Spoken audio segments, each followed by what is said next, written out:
Okay, in terms of the application process overview, there's a lot of things that it's important to be aware of. It's not just simply about knowing where you want to apply, but you also have to know how you want to apply. And unlike a lot of schools in Europe, which may have one single deadline date that everybody submits their applications by and decisions go out all on around the same time, schools in the United States have various ways that you can apply and can have any of the following combinations in terms of application processes. So I'm going to go through each of these individual ones.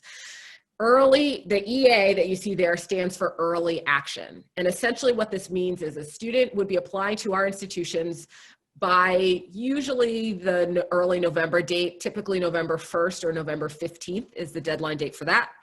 They hear typically in about December, but there's no commitment for students to enroll. So for those students who are admitted through an early action process, they can still apply to other schools, they can still consider other options. There's no commitment for them to enroll until we get to our deadline date of decision making, which is typically May 1st. Early decision, by contrast, kind of looks similar to early action in the sense that you apply around the same time. So typically, again, that November 1st, November 15th timeline. And you hear around the same time, usually in December. But the difference with early decision is the fact that it is a binding application process, which means when you are applying to an early decision school, number one, you can only apply to one early decision school. But number two, you, a parent or guardian, and a high school counselor must all sign an agreement that you understand that if you are admitted to this institution via early decision, you will withdraw all other applications, you will not move forward with any other applications, and you are committed to enrolling at that institution. So as you can imagine, that's a pretty big decision, a pretty big commitment to make. And some schools will have 2 rounds of early decision. So they may have an early decision 1 round, usually in that early November time, and then maybe they have a second early decision round, maybe in December, January, or February. So you will sometimes see that as well. Single choice early action is there's very few schools that have this, but it's still worthwhile mentioning. Single choice early action is similar to regular early action in the sense that you apply early, you hear early, and you're not required to commit. But the caveat with single choice is the fact that you agree to only apply to one school through that early action process. Whereas if you're applying through a normal early action process, you could apply conceivably to 500 schools through early action.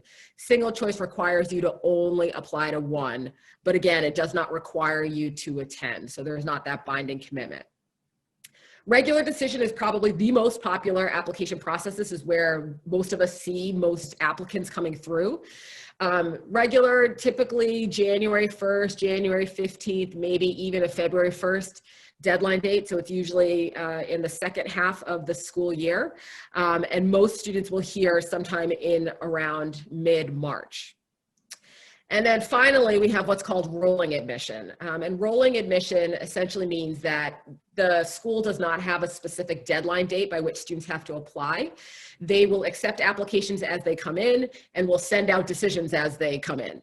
And so the challenge with rolling admissions is the fact that if you wait too long to apply, there might be disadvantages. For example, it might be harder for you to get in, or you might not be admitted to certain programs, or you might not be eligible for certain types of scholarships or financial aid if you've waited a little bit later in the process. So that is the challenge with that application process.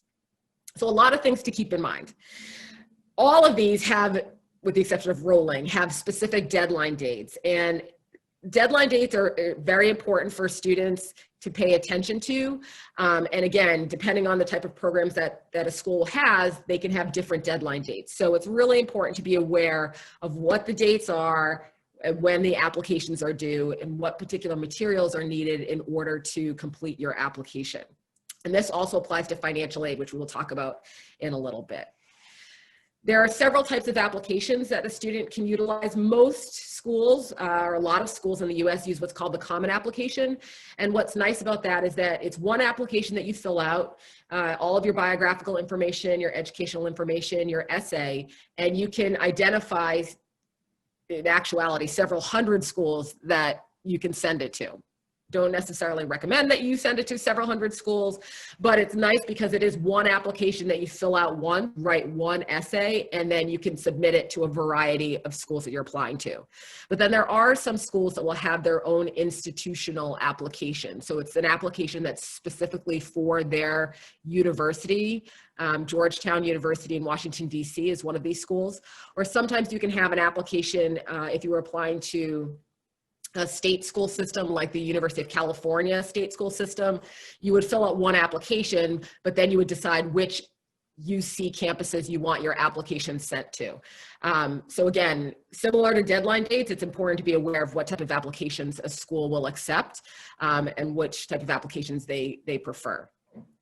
A lot of schools will also have what's called institutional supplements, and most popular will typically be a secondary essay that students have to submit. So the essay that's associated with the common application is a general essay that students have to write, but the supplemental essay will typically be very specific to the institution that is requesting that information from you. But it can also be relative to if you were applying, say, for a performing arts program, you might need to send a supplement of your dance. Or if you were applying for a fine arts program, maybe a painting program, you would have to submit a portfolio of your work. So sometimes there are additional other supplements aside from that additional essay. And then the final piece is that sometimes academic major division requirements can be different. So, you might be, say, applying to an engineering program. Well, maybe the deadline date for that program is different than the normal application deadline date. Or if you're applying for an engineering program, maybe they require you to submit a paper in which you describe some engineering problem that you may have worked on. So it's not just about simply filling out the application, but it's about understanding kind of all of the other elements that may be required of you.